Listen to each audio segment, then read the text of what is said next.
6 nights in a row, closing alone. Scrubbing floors, cleaning toilets, running an entire bar by myself. And after all that, my coworker publicly called me out like I didn't do my job. So I made sure the next time she opened, she'd have absolutely nothing to complain about. If you've ever dealt with a coworker who just has it out for you, hit that subscribe button. Drop a like and tell me in the comments, are you petty or patient? Because this story, it sits right in the middle. Let's get into it. I'm 29 and I work as a bartender at a small but insanely popular pub. The kind of place where you don't just pour drinks. You are the server, the host, the cleaner, the problem solver, the everything. And I didn't just land here, I earned my spot. 3 years of grinding. 3 years of taking the worst shifts. 3 years of proving I could handle the chaos. Now, I get the shifts I want, but that comes at a cost. Because most nights, I close alone. Let me paint you a picture. It's 2 a.m. The music is off, but your ears are still ringing. Your feet ache. Your hands smell like citrus and sanitizer. You've just made anywhere from $1,000 to $3,000 in sales by yourself. Now comes the real work. Chairs, tables, floors, bathrooms, sweeping, mopping, wiping everything down until the place looks like nobody was ever there. And you don't get to cut corners. Because if you do, someone will notice. So I worked 6 days straight like that. 6 nights of closing. 6 nights of doing everything. By the last shift, I was running on muscle memory and caffeine. But I still did it. I followed the checklist. Double-checked everything. Left the place spotless like I always do. And then I went home exhausted, but satisfied. The next day, I wake up around noon. I check my phone, and there it is. A message in the group chat. From her. Now, this coworker, she only works 1 shift a week. 1. And she's not exactly known for being reliable. But for some reason, she has it out for me. Always has. Her message reads, there was a full case of Pinot upstairs. 1.5 bottles in the fridge.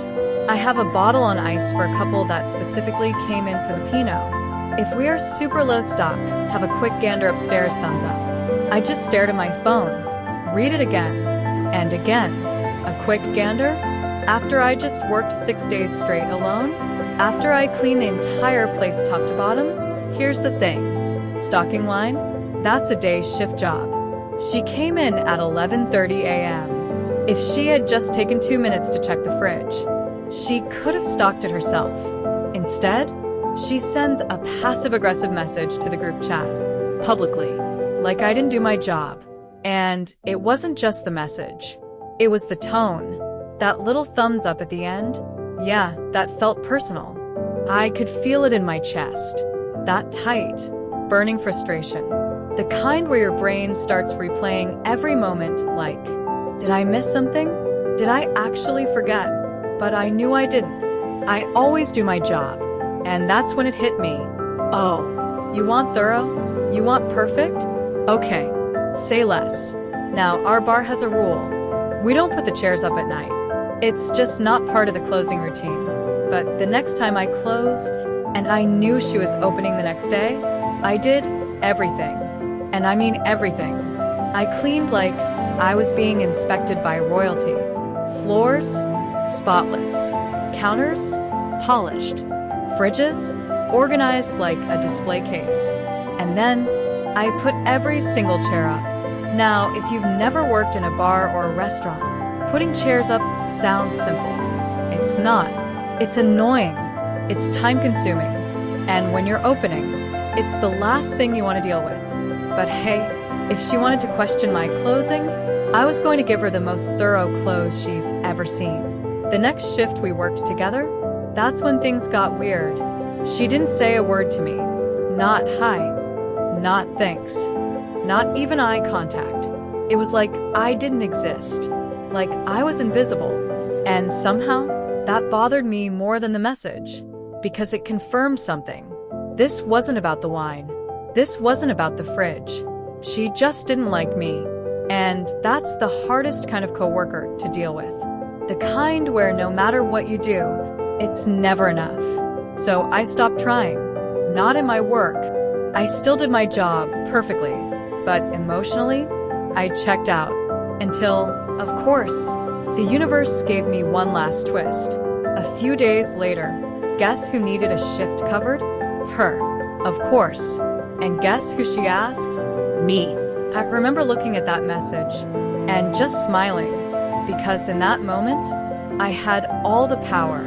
I could have said no. I could have ignored her. I could have let her scramble the way she tried to make me look incompetent. But instead, I said yes, not because she deserved it, but because I did. Because I knew something she didn't. No matter how much she tried to undermine me, no matter how cold she acted, at the end of the day, she still needed me. And there's something deeply satisfying about that. Not loud, not dramatic, not explosive, just quiet, undeniable proof that I was never the problem.